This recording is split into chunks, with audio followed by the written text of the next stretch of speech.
Imagine a world teetering on the edge of the familiar, a place where the fabric of the everyday begins to unravel, revealing glimpses of the extraordinary lurking beneath. You're about to embark on a journey into the enigmatic, where the peculiar and the perplexing intertwine, where every tale twists the mind and tugs at the spirit. It's a descent into the strange, the mysterious, and the unexplained. This is When Reality Frays.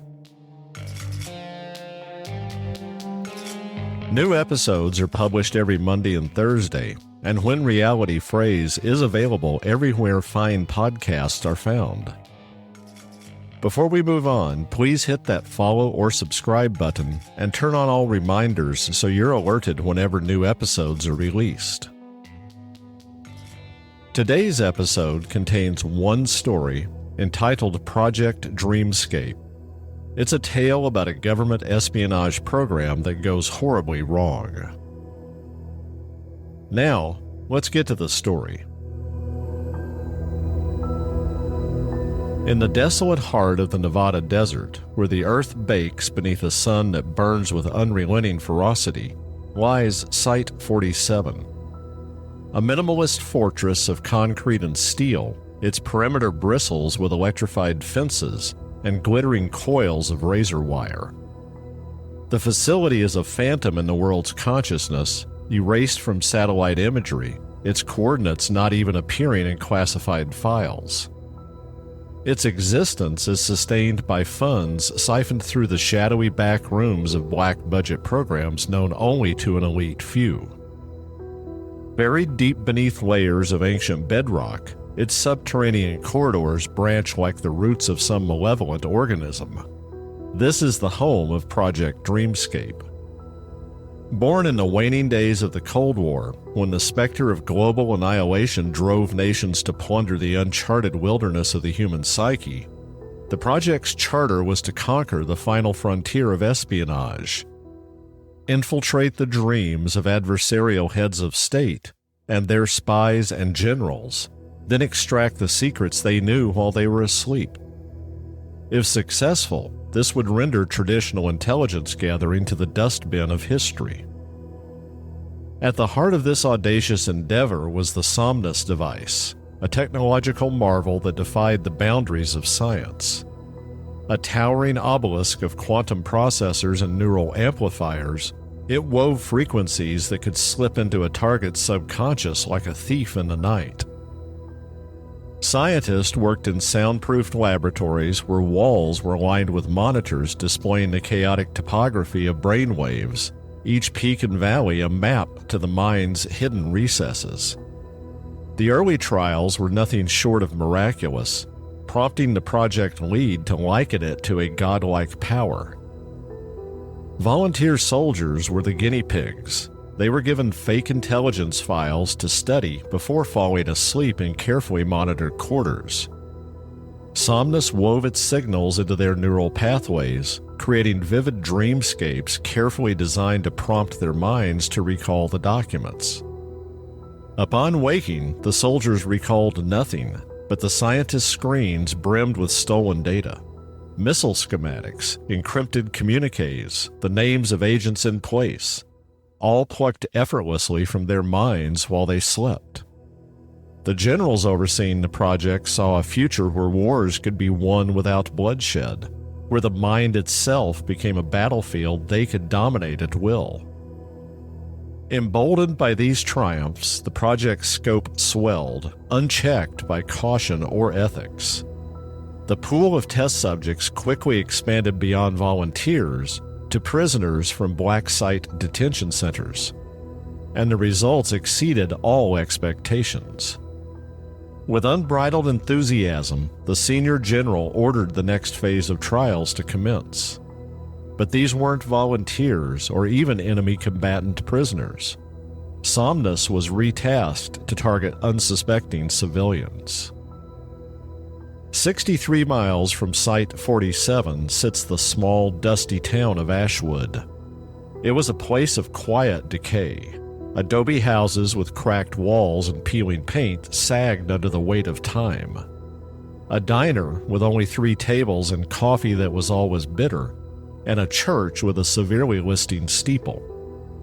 Its residents lived lives of unremarkable routine, their days blending into one another.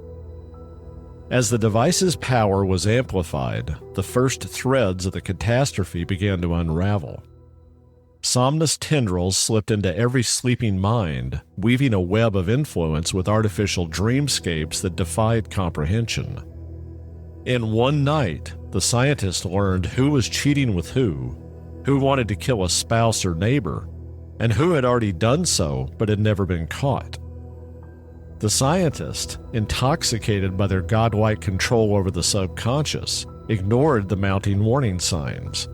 The earlier test subjects waking with trembling hands, prisoners muttering of a shadow that stalked their dreams, and anomalous neural patterns fluctuating in an alarming manner. In Ashwood, a mechanic abandoned his garage, his tools scattered like relics of a lost civilization, his gaze fixed on a horizon that he chased out into the desert, never to be seen again. A schoolteacher collapsed mid-lesson, her chalkboard defaced with frantic sketches of twisting corridors, their paths leading nowhere. Children's laughter was silenced, and their playgrounds were empty. They filled sketchbooks with images of a crimson sky bleeding over a labyrinth of endless passages, and a silhouette, heavy with malice. By the second week, Ashwood began to fray at its seams, its fragile social fabric torn apart by a creeping terror. Families boarded up their windows, convinced their neighbors could hear their thoughts, or, worse, were no longer themselves, but something darker. A grocer attacked his wife with a kitchen knife, screaming that she was the shadow. The local clinic buckled under a deluge of patients, their symptoms defying medical science. Insomnia that stretched for days, leaving eyes bloodshot and minds frayed. Hallucinations that synchronized across strangers. A shared madness gripped the town in an iron fist, binding its residents in a collective terror. At Site 47, reality tore through the scientist's hubris. The Somnus device hadn't merely infiltrated dreams. It had forged a psychic network, a collective dreamscape where thoughts, fears, and memories bled into one another, creating a feedback loop of terror that grew with each connected mind. The silhouette, they now hypothesized, was no mere glitch, but a manifestation of the collective subconscious, a shadow born from the device's amplification of primal dread. Perhaps a sentient entity birthed from the raw material of human fear. And it was growing stronger with each mind it claimed, its whispers evolving into commands that drove the weak to despair and the strong to violence.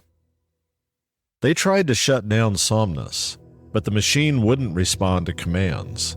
Its signals had become autonomous, resonating through the atmosphere like a contagion.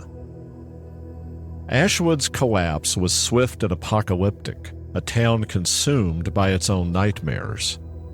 Riots erupted under streetlights that pulsed red, mirroring the crimson sky of the shared dreamscape, their light casting an unnatural glow over streets littered with broken bodies.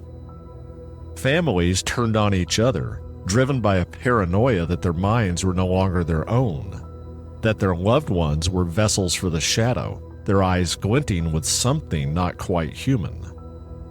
The pastor, once a pillar of solace, led half the town into the desert, their footsteps carving a spiral into the sand as they chanted of a darkness that haunted their sleep, their voices rising in a fevered hymn that echoed unnaturally across the dunes, as if the desert itself were answering.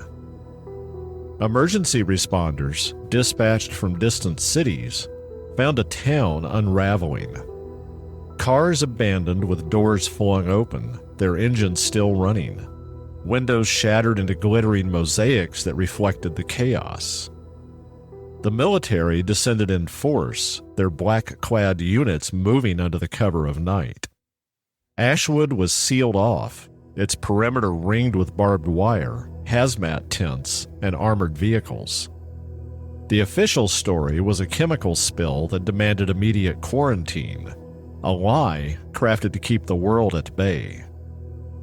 Residents were herded into unmarked vans, their protests ignored, their screams of the crimson sky, the labyrinth, and the shadow swallowed by the night. Those who resisted were silenced, permanently. The government's response was a masterclass in erasure, a surgical excision of truth so thorough it rewrote reality itself. Site 47 was evacuated in a frenzy, its corridors stripped bare of equipment, its servers reduced to molten slag and sealed deep within the facility.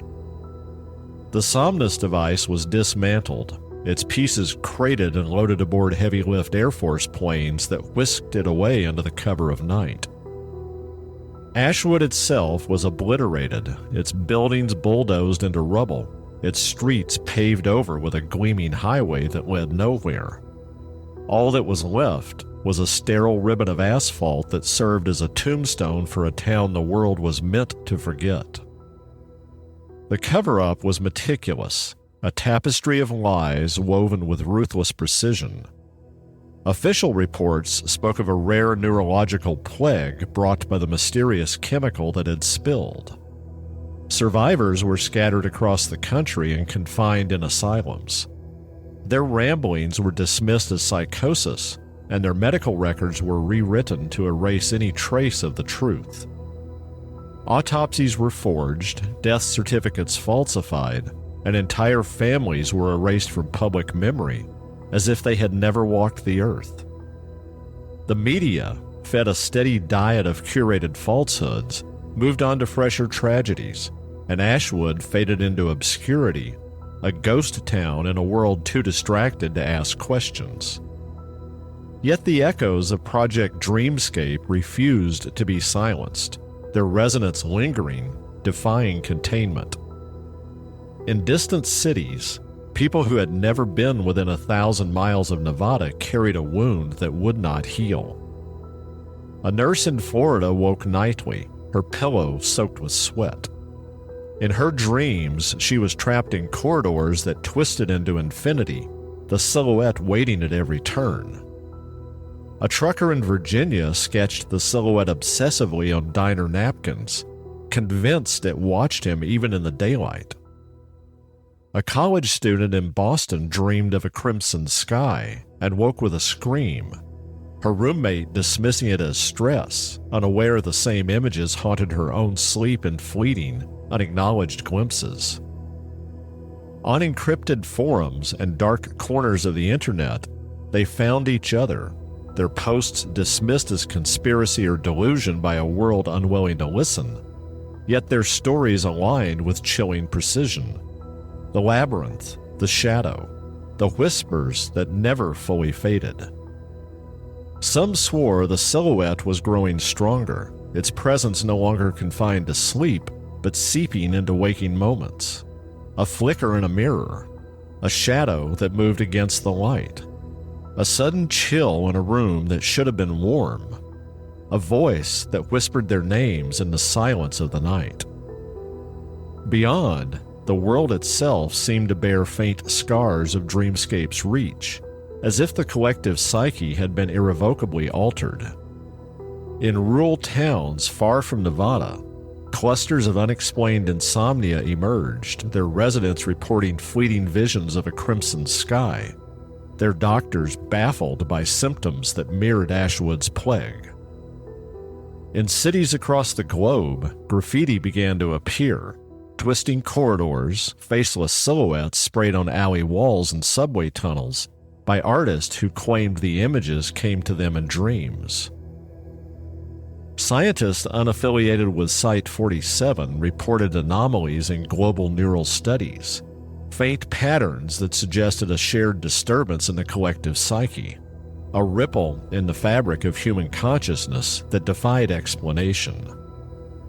The government, ever vigilant, monitored these ripples with ruthless efficiency, their agents infiltrating forums, discrediting witnesses, and erasing evidence with the same precision that had buried Ashwood.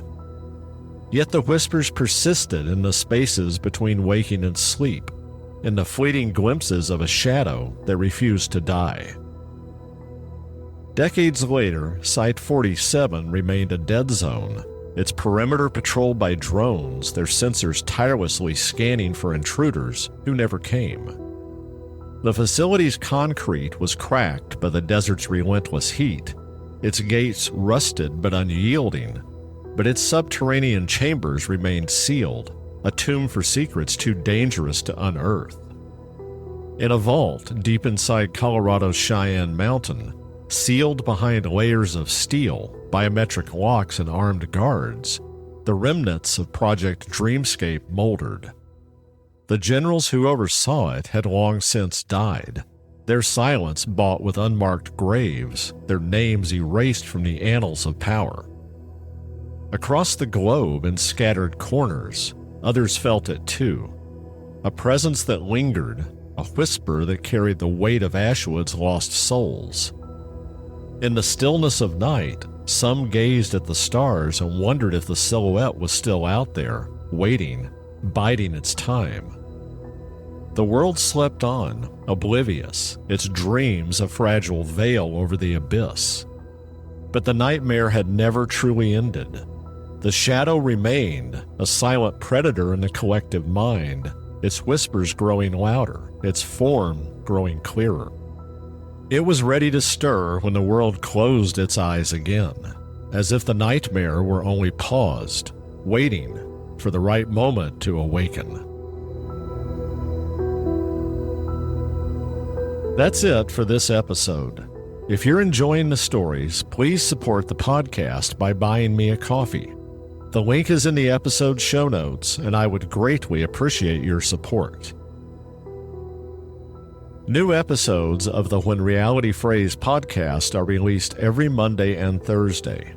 If you're enjoying the journey into the strange, the mysterious, and the unexplained, be sure to press that follow or subscribe button and turn on all reminders so you're alerted whenever an episode drops.